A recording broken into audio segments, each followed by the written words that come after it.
Colby Covington versus Tyron Woodley is a welterweight bout. Colby Covington's shooter record of 15 wins, 2 losses. Tyron Woodley has a shooter record of 19 wins, 5 losses, and 1 draw. Alright, so Colby Covington, he's actually 32 and a half years old.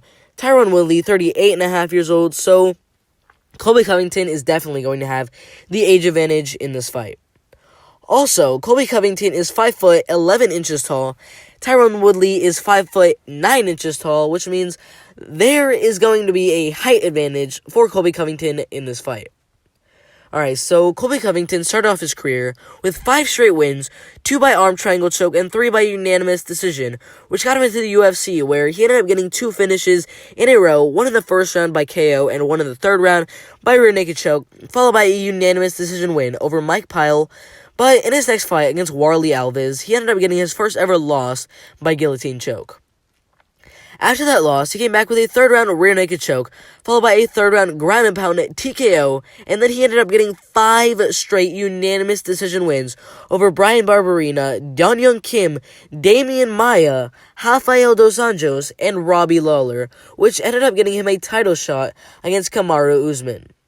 Now, in the title shot against Kamaru Usman, it was pretty close at the beginning of the fight, but I don't know when. It was like the second or third round when his jaw actually ended up snapping, and for the rest of the fight, he just didn't look himself as he had a broken jaw. So at the end of the 5th round, I think 50 seconds left in the 5th round, he ended up getting KO'd by Kamaru Usman. Alright, now let's take a look at his opponent, Tyron Woodley. Alright, so Tyron Woodley ended up starting his career with 2 unanimous decision wins in a row, followed by 3 arm triangle choke victories in a row, followed by a split decision win over Nathan Coy, a first-round KO over Andre Galavo, and a unanimous decision, followed by another unanimous decision over Paul Daly. After those 9 wins, he ended up getting a very close split decision win over Jordan Main, but in his next fight against Nate Marquette in a very close title bout inside of Strikeforce, he ended up getting his first loss by 4th round TKO.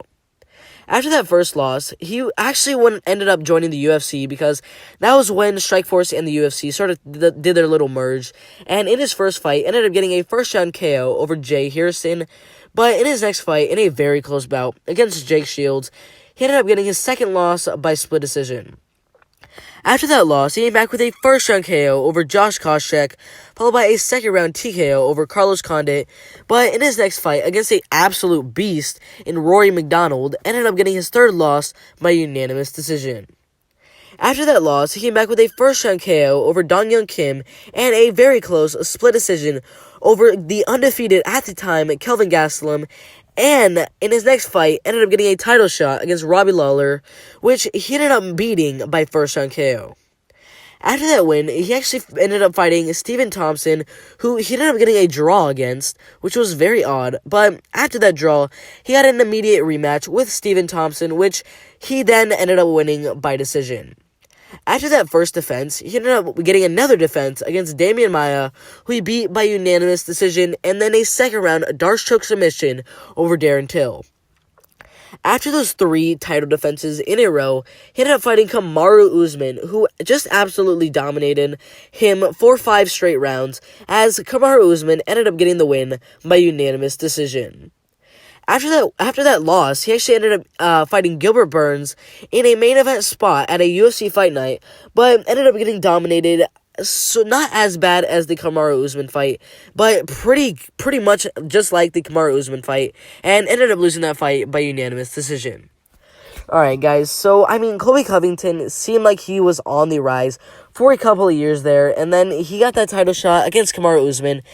Close bout at the beginning, but he did break his jaw, and that's when his game in that fight started to suffer. But honestly, if he didn't break the jaw, I still think he would have lost, but I still think he would have had a really good chance of winning that fight.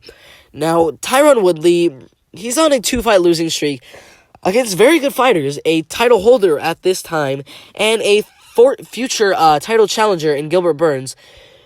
But he just doesn't look his normal self. He's really on the decline right now. He did get that really awesome streak against guys like Robbie Lawler, Damian Maia, Stephen Thompson, but I really feel like he is on his decline in MMA, and I just think he's going to lose this fight against Colby Covington because Colby Covington, his last 5 wins have come by unanimous decision against pretty good fighters, and that's honestly the safe bet to go with Colby Covington to win this fight by unanimous decision. All right, if you agree, disagree, or something to say, make sure to put in the comment section below, and I'll respect to every show in those comments. Make sure to like, subscribe with notifications turned on so you don't miss the absolute best MMA content out there. It's been fun, but I'm out of here.